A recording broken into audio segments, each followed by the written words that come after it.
Hello everyone and welcome to the second video on solid state. I hope आपने first video देख लिया होगा. First video में हम लोग ने इंट्रोडक्शन देखा था about solids and how it differs from other form of matter और ब्रॉड कैटेगरीज ऑफ सॉलिड क्या क्या होती हैं, क्रिस्टलाइन एंड एमॉर्फस. तो अब इस डिस्कशन को हम आगे बढ़ाते हैं और आज की क्लास में हम मेनली फोकस करेंगे different types of crystalline solids. ये क्रिस्टलाइन सॉलिड्स किस किस टाइप्स के होते हैं. तो ये देखने से पहले एक बार फिर से हम ब्रीफली टच अपॉन कर लें क्रिस्टलाइन वर्सेस एमॉर्फस के अंदर. और हमने मेन चीज ये देखी थी कि क्रिस्टलाइन सॉलिड्स के अंदर लॉन्ग रेंज ऑर्डर होता है, मतलब एक regular pattern of arrangement of constituent particles होते हैं. अब कॉन्स्टिट्यूएंट पार्टिकल्स एटम्स हो सकते हैं, मॉलिक्यूल्स हो सकते हैं या आयंस हो सकते हैं. और जो एमॉर्फस सॉलिड्स होते हैं उसका कोई फिक्स शेप नहीं है. When it's a fix shape, what I mean is microscopic level के ऊपर और एटॉमिक लेवल के ऊपर, इन द सेंस कि जो अरेंजमेंट ऑफ एटम्स है या arrangement of molecules amorphous solid में वो फिक्स्ड नहीं है. And then we also look at the fact कि हम किसी भी सॉलिड को क्रिस्टलाइन बना सकते हैं या एमॉर्फस बना सकते हैं. अगर हम मोल्टन फॉर्म को बहुत स्लोली कूल करते हैं तो एटम्स या कॉन्स्टिट्यूएंट पार्टिकल्स एक रेगुलर अरेंजमेंट में अपने आप को अरेंज कर लेते हैं, रेगुलर पैटर्न में अपने आप को अरेंज कर लेते हैं और हमें क्रिस्टलाइन सॉलिड मिलता है. जबकि अगर हम उसको बहुत तेजी से कूल कर लें तो वो रेगुलर पैटर्न अचीव नहीं कर पाते. उस केस में एमॉर्फस फॉर्म हमें मिलता है. Most common example for this is quartz versus glass. Both are silica dioxide SiO2, but जो क्वार्ट्ज है that is a crystalline solid,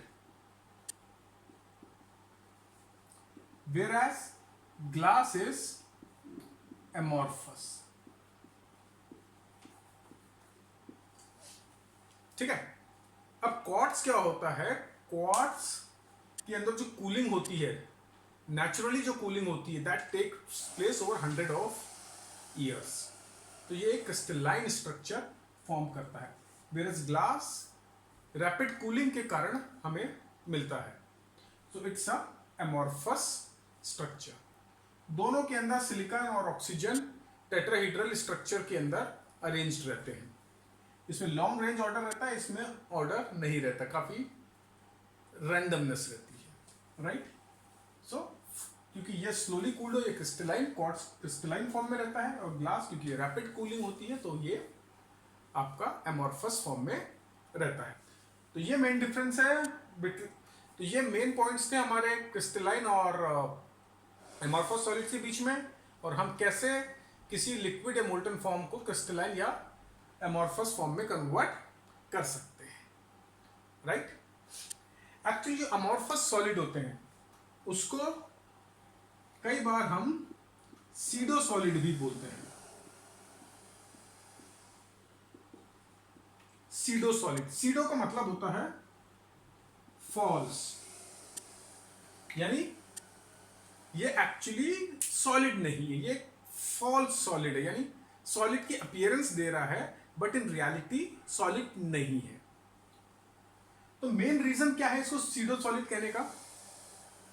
तो अगर आप याद करो, जब हमने फर्स्ट लेक्चर स्टार्ट किया था तो at that point in time we said the biggest difference between solid and the other two states of matter which is liquid and gas is कि लिक्विड और गैस फ्लो करते हैं, they are fluid, बहते हैं, जबकि solid flow नहीं करता, वो नॉन फ्लूइड है. तो जैसे हम ग्लास देखें, अगर हम किसी पुरानी बिल्डिंग के अंदर विंडोज देखते हैं जिसमें ग्लास पेन है, तो at times we will notice कि ये जो ग्लास की विंडोज हैं तो इसमें जो ग्लास लगा हुआ है that is thicker at the bottom, नीचे की तरफ ये मोटा है. जैसे मान लो किसी पुरानी बिल्डिंग में ये ग्लास है तो यू विल रियलाइज कि जो नीचे वाला पोर्शन है दिस इज थिक. तो ऐसा क्यों हुआ? This is because कि over a long time, over a long period of time, glass tends to flow, और वो flow होकर because of gravity will come down, right? So amorphous solid over a long period of time tend to flow. Therefore, they are called pseudo solid, right? Over a long period of time,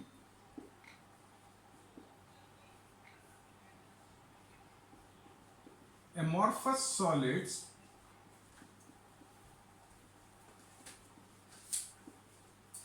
tend to flow, and that is the reason why we call them pseudo solid. ठीक है, clear है?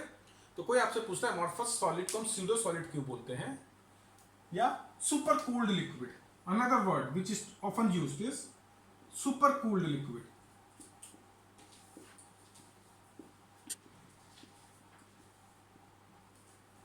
The reason being कि over a long period of time they tend to flow, fluidity दिखाते हैं, बहुत ज़्यादा नहीं but to certain limited extent, and because of that they are called pseudo solid.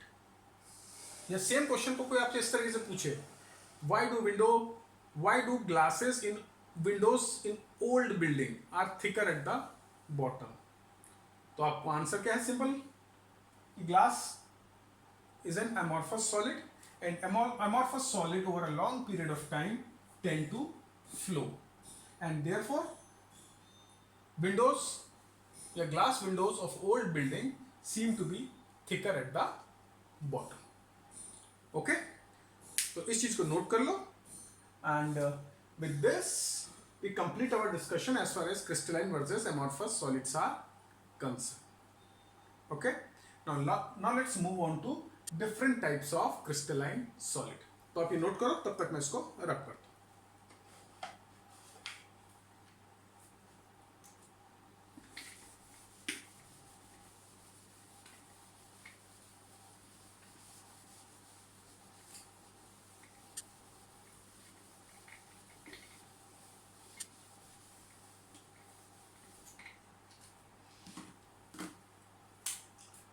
So now we will look at different types of crystalline solids.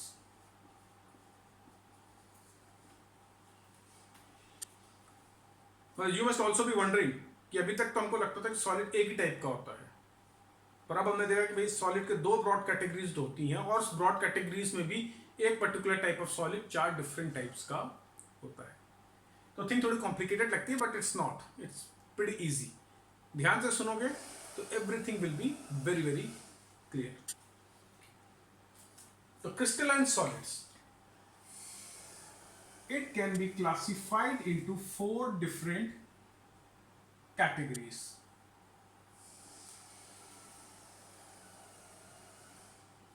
And these are ionic solids, metallic solids,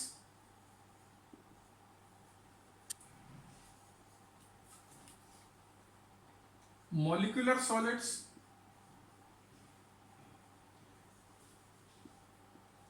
and covalent or network solids.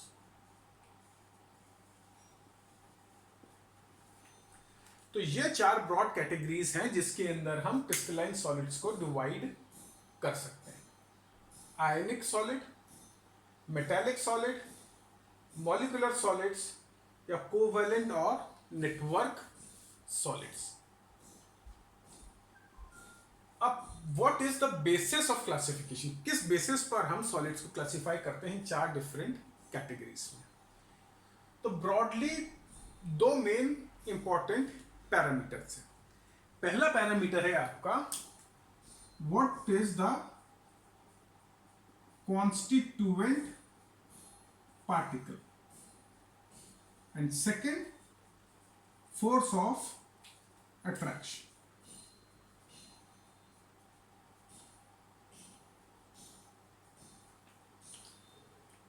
तो when I से constituent particle, ये word मैंने कई बार use करा है, तो constituent particle का मतलब है कि स्मॉलेस्ट यूनिट जो कि एक रेगुलर पैटर्न बना रही है which is getting repeated.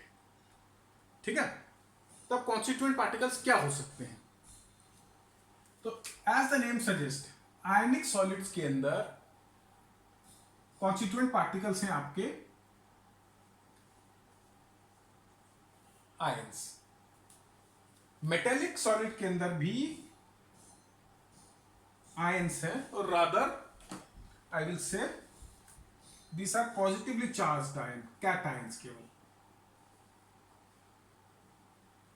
which are embedded in a sea of electron। इसको मैं समझाता हूं अभी आपको। embedded in a sea of electrons। Molecular solid में जनरली मॉलिक्यूल्स और atoms in case of noble gases।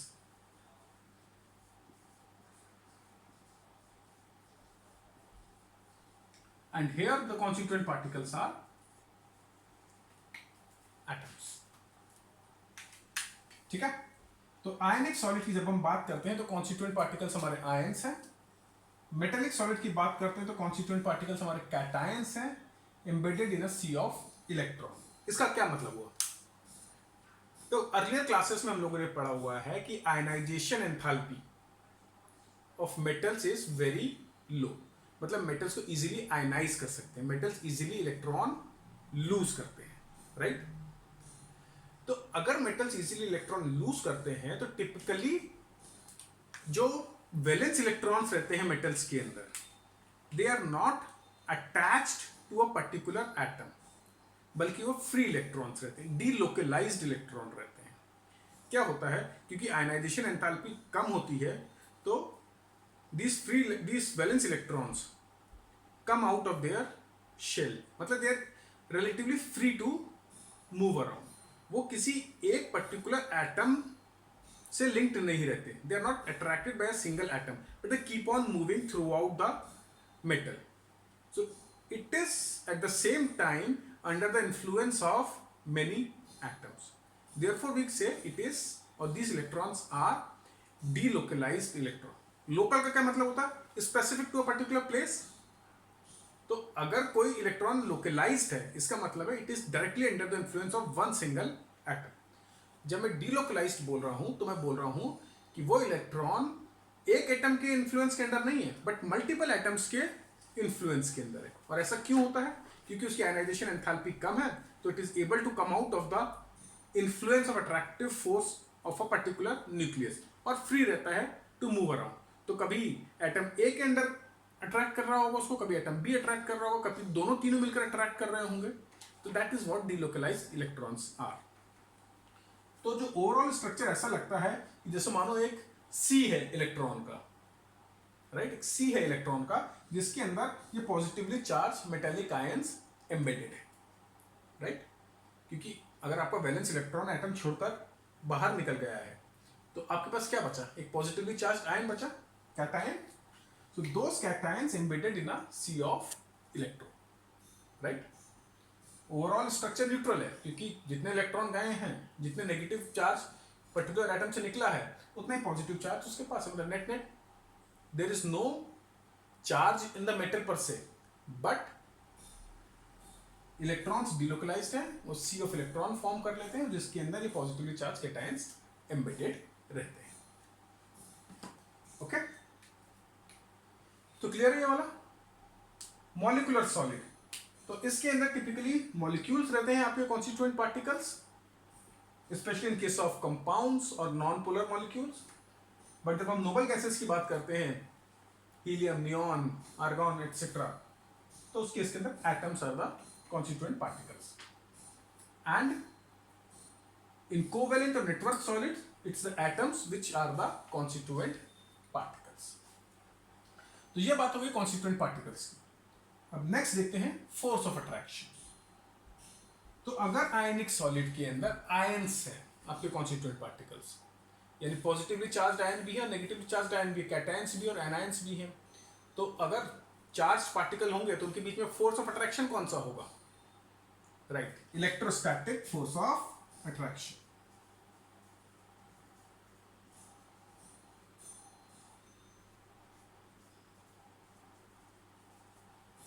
तो force of attraction is electrostatic in nature. Metallic solid के अंदर again it's electrostatic in nature, this time between cations and electrons. Molecular solid के अंदर, molecular solid में force of attraction किस type का होगा? तो it could be either hydrogen bonded और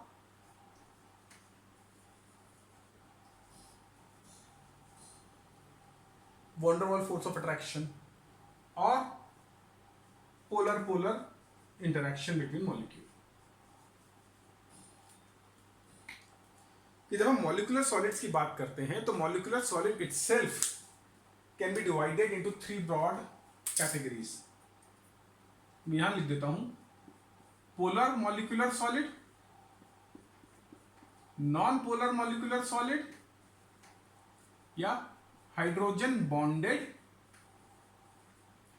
मॉलिक्यूलर सॉलिड। तो अगर पोलर मॉलिक्यूलर सॉलिड है, इसके मतलब जो कॉन्स्टिट्यूएंट पार्टिकल है वो एक मॉलिक्यूल है, बट वो मॉलिक्यूल का नेचर क्या है? पोलर। मतलब उसके अंदर there is slight separation of positive and negative charge. मतलब लेट्स से ये आपका मॉलिक्यूल है तो उसमें माइनस और प्लस चार्ज थोड़ा सेपरेटेड होगा, जैसे HCl। हाइड्रोजन ज्यादा इलेक्ट्रो पॉजिटिव है, क्लोरीन बहुत इलेक्ट्रो नेगेटिव है, तो जो शेयर्ड इलेक्ट्रॉन होगा that will not be equally shared, it will shift towards chlorine। तो chlorine will have slight negative charge and hydrogen atom will develop slight positive charge। तो ये आपका polar molecule हो गया, ठीक है। तो polar molecules are formed by atoms और elements जिनकी इलेक्ट्रोनेगेटिविटी डिफरेंस ज्यादा होती है। जो ज्यादा इलेक्ट्रोनेगेटिव होगा उसकी तरफ इलेक्ट्रॉन शिफ्ट हो जाएगा, वो पार्शियल नेगेटिव चार्ज एक्वायर कर लेगा, और जो इलेक्ट्रोपॉजिटिव होगा वो पार्शियल पॉजिटिव चार्ज एक्वायर कर लेगा। तो अगर मेरा पोलर मॉलिक्यूल है तो उसके अंदर भी जो इंटरैक्शन है, फोर्स ऑफ अट्रैक्शन है, दैट इज पोलर मॉलिक्यूल के बीच में, यानी चार्ज के बीच में, राइट। अगर मेरा नॉन पोलर है तो उसमें तो इलेक्ट्रोस्टैटिक फोर्स ऑफ अट्रैक्शन आता ही नहीं है क्योंकि चार्ज ही नहीं है। इस केस के अंदर van der Waals forces of attraction, right. और van der Waals force of attraction किसके कारण आता है? जो मोमेंटरली डाइपोल इंड्यूस होता है उसके कारण। क्या होता है? इलेक्ट्रॉन कंटिन्यूसली मूव कर रहा होता है तो बीच बीच में क्या होता है कि इलेक्ट्रॉन डेंसिटी किसी एक कॉर्नर में शिफ्ट हो जाती है, तो वाला कॉर्नर आपका नेगेटिवली चार्ज हो जाएगा, अपोजिट कॉर्नर पॉजिटिवली चार्ज। तो this temporary dipole give rise to van der Waals forces of attraction. जबकि पोलर मॉलिक्यूल के अंदर ये परमानेंट डाइपोल है। ये देखो, equal and opposite charge separated by a distance. क्या होता है? Dipole, right. यही पढ़ा ना फिजिक्स के अंदर कि अगर हमारा इक्वल एंड अपोजिट चार्ज है which is separated by a distance, it constitutes a dipole. तो पोलर मॉलिक्यूल में आपका परमानेंट डाइपोल रहता है, जबकि नॉन पोलर मॉलिक्यूल के अंदर टेम्पररी डाइपोल रहता है, इंड्यूस्ड डाइपोल होते हैं। वो क्यों होता है? Because of movement of electrons, जिसके कारण इलेक्ट्रॉन डेंसिटी कई बार स्क्यू हो जाती है। और तीसरा है हाइड्रोजन बॉन्डेड। ये हाइड्रोजन बॉन्डेड किसके अंदर मिलेगा? उन मॉलिक्यूल्स के अंदर there are bonds between hydrogen atom and oxygen, fluorine और नाइट्रोजन। तो अगर किसी मॉलिक्यूल में hydrogen is bonded to one of these 3 most electronegative element which is fluorine, oxygen and nitrogen. अगर 11th में पढ़ा होगा तो आपको याद होगा कि जब हम इलेक्ट्रोनेगेटिविटी पढ़ रहे थे तो हमने बोला था फॉन कलेबर ISC, यानी सबसे ज्यादा 3 इलेक्ट्रोनेगेटिव एलिमेंट कौन से थे? फ्लोरीन, ऑक्सीजन और नाइट्रोजन।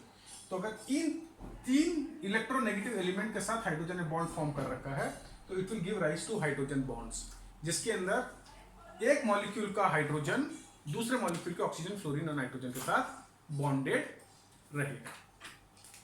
तो depending upon the structure of the molecule you can have 3 types of molecular solid, polar, non polar and hydrogen bonded. और तीनों के अंदर force of attraction different types का। एक में हाइड्रोजन बॉन्ड, ये इलेक्ट्रोस्टैटिक इन नेचर हो गया, और नॉन पोलर के अंदर van der Waals force of attraction या लंडन डिस्पर्शन फोर्स भी बोल देते हैं।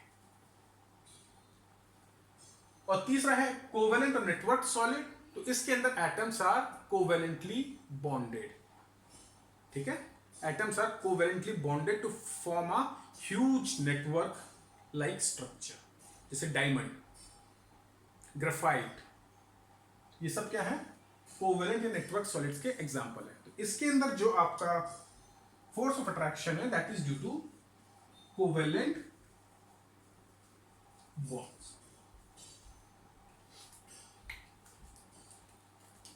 ठीक है। तो ये दो मेन फैक्टर्स हैं जिसके बेसिस के ऊपर हम किसी भी सॉलिड को इन 4 कैटेगरीज में क्लासिफाई करते हैं। अब नेक्स्ट चीज जो हमको देखनी है कि इसके कारण इनकी प्रॉपर्टीज में क्या डिफरेंस आता है, ठीक है।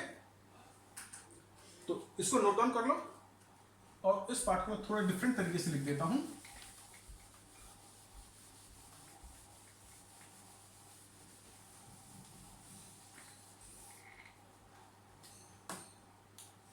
तो ये आपका आयनिक सॉलिड्स है, ये आपका मेटेलिक सॉलिड था, ये आपका मॉलिक्यूलर, और ये आपका कोवेलेंट।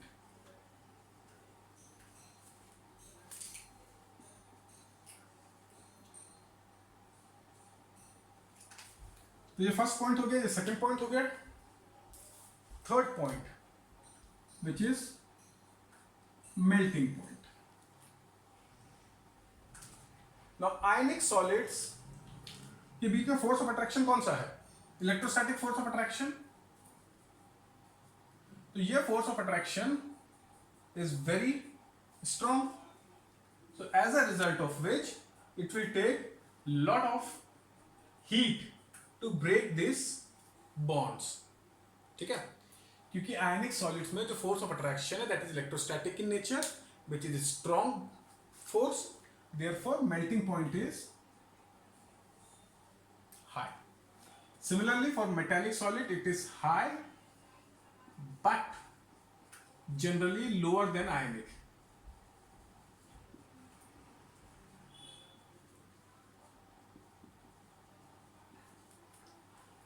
मॉलिक्यूलर सॉलिड्स के अंदर पोलर मॉलिक्यूल्स होंगे तो थोड़ा मॉडरेटली हाई होगा, अदरवाइज इट इज लो, ठीक है। पोलर मॉलिक्यूल्स के लिए it's moderately high, but for the other two, sorry, for hydrogen bonded, hydrogen bond strong bond होता है, so for hydrogen bonded it is moderately high and for others it is low. Covalent has the highest melting point because covalent bonds are also very strong and they form a network solid, बहुत ही बड़ा network बनाते हैं, as a result of which the melting point of covalent solids is very very high.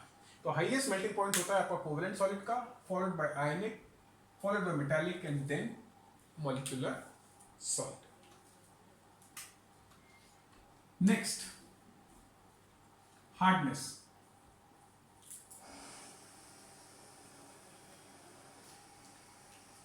अब किस चीज पर depend करेगा, again strength of bond. अगर बॉन्ड की स्ट्रेंथ ज्यादा है तो solid will be hard, otherwise it will be soft.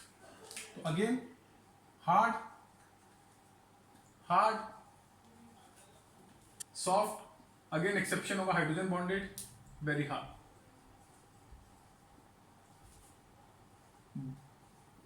ना आयनिक के अंदर वो हार्ड होता है बट ब्रिटल होता है। ब्रिटल का मतलब है इजीली टूट जाता है, जबकि मेटल्स, मेटालिक सॉलिड्स ब्रिटल नहीं होते हैं, they are malleable and ductile. तो वो क्या रीजन है कि आयनिक सॉलिड आपके ब्रिटल हो रहा है बट मेटालिक सॉलिड आपका हार्ड तो है बट नॉन ब्रिटल है। तो इसका रीजन ये है कि आयनिक सॉलिड के अंदर there are constituent particles are ions, और पॉजिटिव चार्ज और नेगेटिवली चार्ज आयन के बीच में फोर्स ऑफ अट्रैक्शन है। अब अगर हम उसके ऊपर मैकेनिकल डिफॉर्म करते हैं, उसको मैकेनिकली डिफॉर्म करते हैं इधर बाय हैमरिंग और बाय अप्लाइंग मैकेनिकल फोर्स, तो इट इज पॉसिबल कि जो उसके आयंस हैं, सिमिलर चार्ज आयंस में get close to each other. तो अगर सिमिलर चार्ज आयन एक दूसरे के क्लोज आ जाएंगे तो इलेक्ट्रोस्टैटिक रिपल्शन बढ़ जाएगा, and because of electrostatic repulsion they break. Right, समझे? हमने मैकेनिकल फोर्स लगाया, तो उस फोर्स को लगाने से क्या हो रहा है कि जो सिमिलरली चार्ज आयंस है वो हो सकता है एक दूसरे के पास आ जाए, और अगर वो एक दूसरे के पास आ गया तो इलेक्ट्रोस्टैटिक फोर्स ऑफ रिपल्शन इतना स्ट्रांग होगा कि क्रिस्टल टूट जाएगा, ब्रेक हो जाएगा। जबकि मेटालिक सॉलिड के अंदर क्या होता है, क्योंकि यूनिफॉर्म चार्ज डिस्ट्रीब्यूशन है ना, यूनिफॉर्म चार्ज डिस्ट्रीब्यूशन, क्योंकि हम क्या बात कर रहे हैं, सी ऑफ इलेक्ट्रॉन्स, उसके अंदर ये आयंस आपके एम्बेडेड है, तो आप उसको मैकेनिकल फोर्स भी लगाओगे तो भी जो उसका चार्ज डिस्ट्रीब्यूशन है वो यूनिफॉर्म ही रहता है, वो डिस्टर्ब नहीं होता है, because of which there is no electrostatic force of repulsion, because of which they do not break and therefore they are malleable and ductile.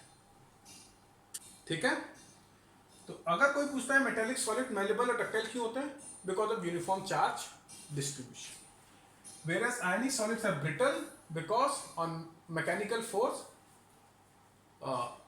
similarly charged ions may get close to each other, जिसके कारण electrostatic force of repulsion will become too strong and as a result of it crystal will break. तो important point है, इसको note कर लो, ionic solids are brittle because on applying force similar charged ions may come together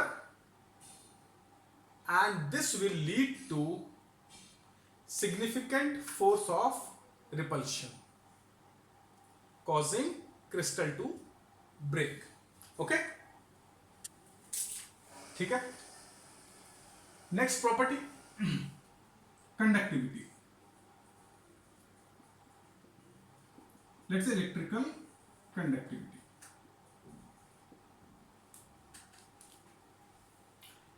conductivity, electrical conductivity के लिए हमें क्या चाहिए? हमें चाहिए कोई चार्ज या इलेक्ट्रॉन जो कि फ्री है मूव करने के लिए। अब चार्ज किस फॉर्म में हो सकता है? या तो इलेक्ट्रॉन्स के फॉर्म में हो सकता है या आयंस के फॉर्म में हो सकता है।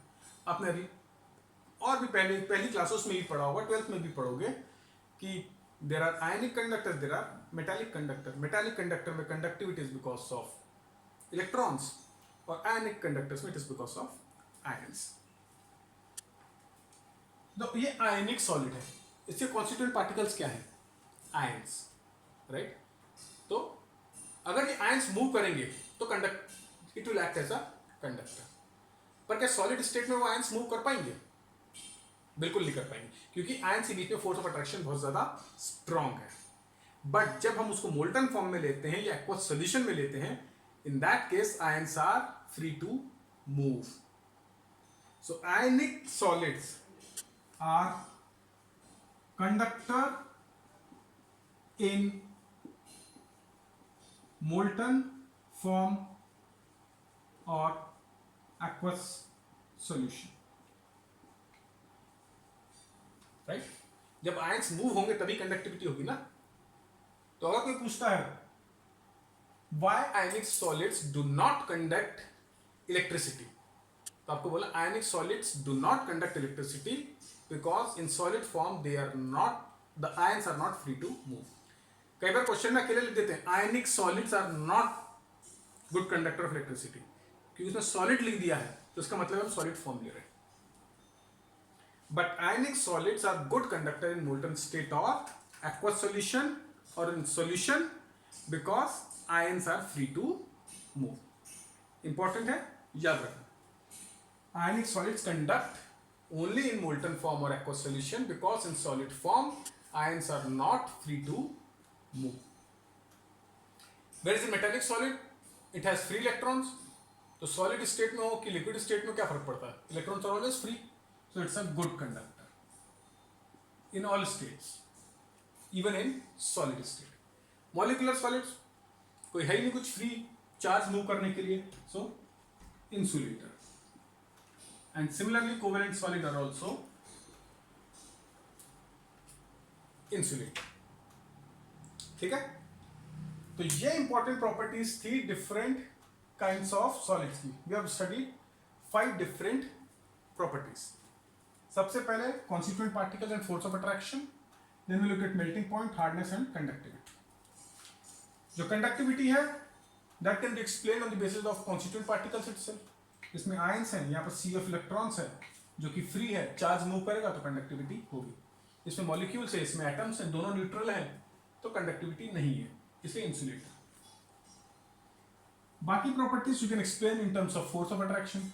इलेक्ट्रोस्टैटिक फोर्स ऑफ अट्रैक्शन बहुत स्ट्रांग होता है, तो melting point high high, hard hard. ये फोर्स ऑफ अट्रैक्शन वीक है तो इसलिए soft and melting point is low. केवल हाइड्रोजन बॉन्डेड में डिफरेंस रहेगा क्योंकि हाइड्रोजन बॉन्ड रिलेटिवली स्ट्रांग होता है।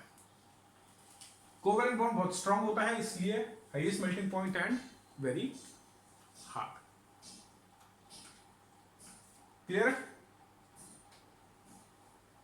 ठीक है, इसको नोट डाउन कर लो and then we will look at a few questions to make sure that your concepts are clear.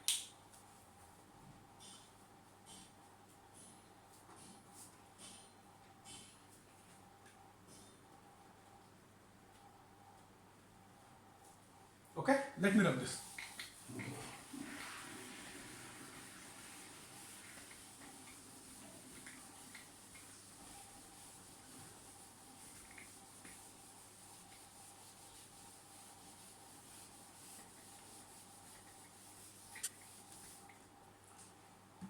तो हम 2-3 एग्जांपल देखते हैं। इन तीनों चारों क्वेश्चन के अंदर you need to identify the type of solid.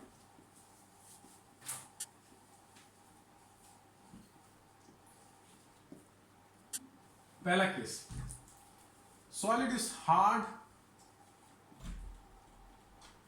with high melting point but poor conductor या poor conductivity।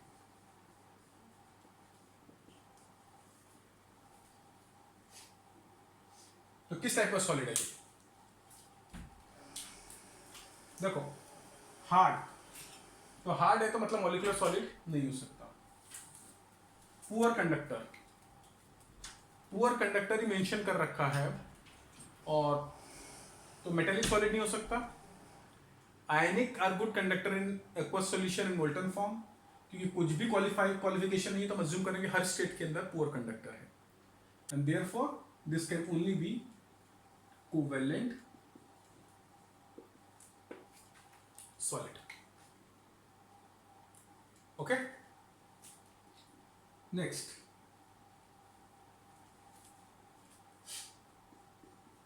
hard and good conductor in molten state।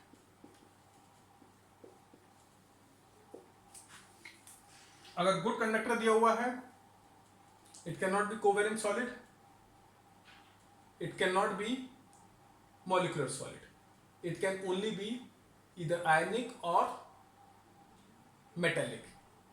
अब क्योंकि स्पेसिफाई करा मोल्टन स्टेट तो that mean it is ionic solid.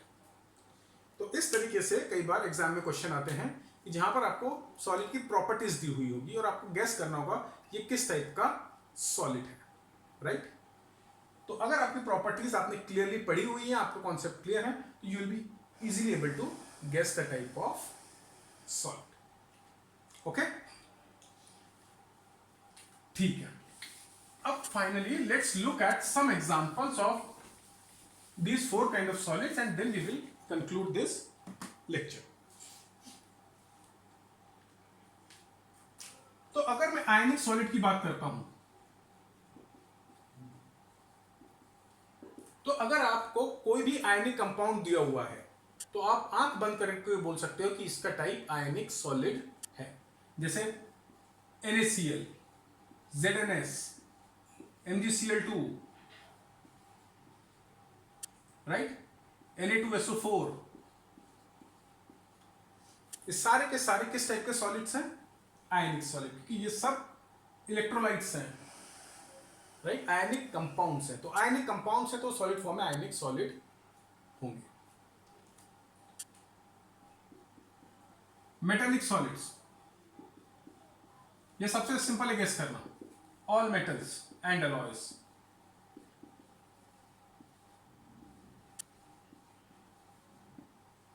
तो then be it sodium, potassium, magnesium, calcium, iron, zinc, tin, lead, whatever, all kinds of metals, metallic solid. Alloys, brass, bronze,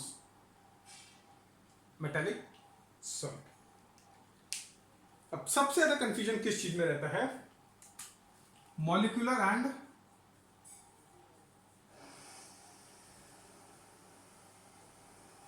covalent.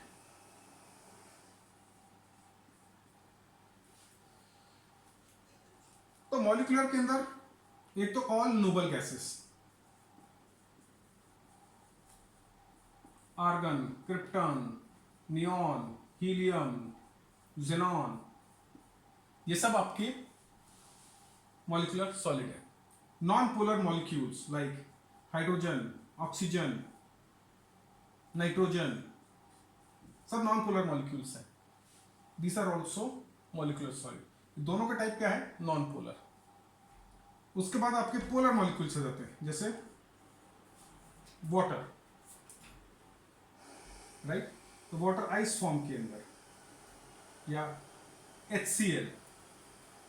लोगों को confusion रहता है कि HCl आयनिक solid है। HCl आयनिक solid नहीं है, ठीक है, शेयरिंग ऑफ इलेक्ट्रॉन है इसके अंदर, but this is also a polar molecule. यहां पर आपको कार्बन डाइऑक्साइड हो गया, ये आपके मॉलिक्यूलर सॉलिड के फॉर्म है।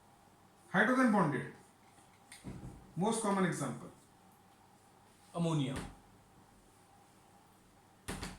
ये वाटर भी हाइड्रोजन बॉन्डेड होगा, राइट। सॉरी, ये कार्बन डाइऑक्साइड को मैंने गलत लिख दिया यहाँ पे, carbon dioxide will be over here, it's a polar molecule. Carbon और ऑक्सीजन की इलेक्ट्रोनेगेटिविटी डिफरेंस बहुत ज्यादा है। तो ये H2O NH3 ये आपके हाइड्रोजन बॉन्डेड होगा, whereas HCl CO2 ये आपका पोलर मॉलिक्यूल्स हो गए, और ये आपके नॉन पोलर मॉलिक्यूल्स हो गए। जब हम कोवेलेंट सॉलिड्स की बात करते हैं तो मेन चीज ध्यान दो कि अगर उसमें कहीं मेटेलॉइड है तो most probably it will be a covalent solid. Metalloid यानी सिलिकॉन, बोरॉन, जर्मेनियम, इस टाइप के एलिमेंट्स हैं कंपाउंड के अंदर, तो बहुत ज्यादा चांस है कि वो कोवेलेंट सॉलिड होगा। ये कुछ एग्जांपल्स देख लो आप। सबसे कॉमन एग्जांपल तो कार्बन है, diamond, graphite, fullerene, covalent solid. फिर आपका सिलिकॉन कार्बाइड,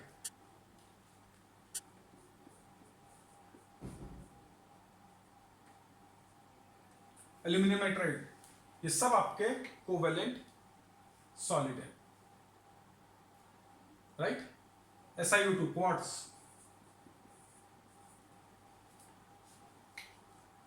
तो ये आपके एग्जांपल्स हैं कोवेलेंट सॉलिड्स। तो इनमें कोई कंफ्यूजन नहीं होता कि आयनिक सॉलिड होगा कि मेटालिक सॉलिड होगा, कंफ्यूजन इसी के अंदर आता है। तो मेन चीज याद रखो कि अगर कहीं पर आपको ये मेटालॉइड टाइप के एलिमेंट मिल रहे हैं, silicon, to some extent carbon, boron, germanium, तो ये कहीं ना कहीं कोवेलेंट ये नेटवर्क सॉलिड बना रहे होंगे। कार्बन जनरली, अब जैसे कार्बन डाइऑक्साइड है तो मॉलिक्यूलर सॉलिड है, but otherwise typically covalent solid form करता है। ये एग्जांपल्स इंपॉर्टेंट है क्योंकि कॉम्पिटिटिव एग्जाम्स में और इवन बोर्ड एग्जाम्स के अंदर सिंपल सा क्वेश्चन पूछ रहे थे कि what kind of a solid is silicon carbide, या what kind of solid is H2O, ठीक है।